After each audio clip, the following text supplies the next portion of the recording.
مثال کے طور پر نماز ہے، نماز پڑھتا ہے آدمی تو اگر اس طریقے سے پڑھتا ہے جس طرح رسول کریم صلی اللہ علیہ وسلم نے پڑھی تھی، یعنی اس کے تمام سنتوں کا، تمام آداب کا خیال رکھ کر پڑھتا ہے، تو یہ سچی نماز، یعنی اس میں خضوع بھی ہے اور خشوع بھی، اس میں آدمی اسی طرح کھڑا ہوتا ہے نماز میں جس طرح اس کو کھڑا ہونا چاہیے سنت کے مطابق، اس کی نگاہ نیچے ہونی چاہیے سجدے کی جگہ پر، اس کو دائیں بائیں دیکھنا نہیں چاہیے، اس کو ایسے کھڑا ہونا چاہیے کہ جیسے کوئی متواضع آدمی کسی صاحب اقتدار کے سامنے کھڑا ہوتا ہے، یعنی اس میں خضوع ہوتا ہے، جھکاؤ ہو، اس طرح کھڑا۔ اگر کھڑا ہو گیا نماز کے باندھے ہوئے ہیں اور سامنے نگاہ جو ہے سامنے دیکھ رہا ہے، کبھی دائیں بائیں دیکھ رہا ہے اور ڈھیلا ڈھالا کھڑا ہوا ہے، تو یہ نماز تو ہوئی لیکن سچی نماز۔ یا اگر کوئی شخص جتنا وقت سجدے میں رکوع میں گزارنا چاہیے اس سے کم گزارتا ہے، رکوع کیا ذرا سا اور 1 سیکنڈ میں فوراً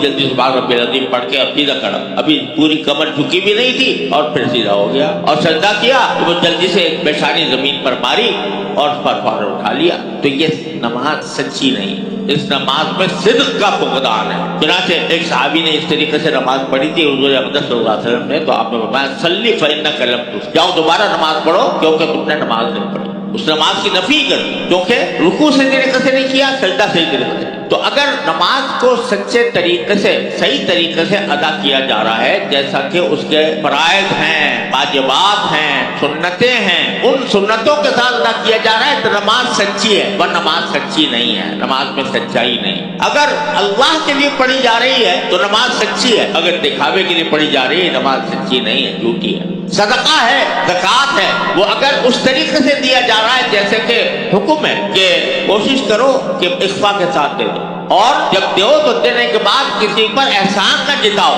لیکن اگر صدقہ دیا جا رہا ہے، احسان جتایا جا رہا ہے تو یہ سچا صدقہ نہیں، اس میں صدق کا فقدان۔ یا اگر پیسے دیے جا رہے ہیں مگر اس کا مقصد دکھاوا ہے، لوگ مجھے سخی سمجھے، مجھے سمجھے کہ یہ بڑا دل والا ہے، تو یہ سچا صدقہ نہیں ہے، یہ جھوٹا صدقہ ہے۔ اسی طرح کوئی شخص تجارت کر رہا ہے، تجارت اگر اس طرح کرے جیسا کرنا چاہیے، یعنی جس میں وہ شریعت کے تمام احکام کی پابندی کر کے کر رہا ہو، اور جس طرح جو تجارت کے لیے جو محنت کرنی چاہیے وہ واقعی محنت کر رہا ہو، تو وہ سچا تاجر ہے۔ اور اس کے لیے فرمایا التاجر الصدوق الامین مع الشہداء والنبیین والشہداء والصالحین، جو سچا تاجر ہو وہ اور امانت دار ہو وہ آخرت میں انبیاء اور شہداء اور صالحین کے ساتھ۔ اگر کوئی شخص کہیں ملازم ہے، ملازمت کر رہا ہے، تو اس کی ملازمت بھی سچی ہونی چاہیے۔ ملازمت سچی ہونے کے معنی یہ ہے کہ جو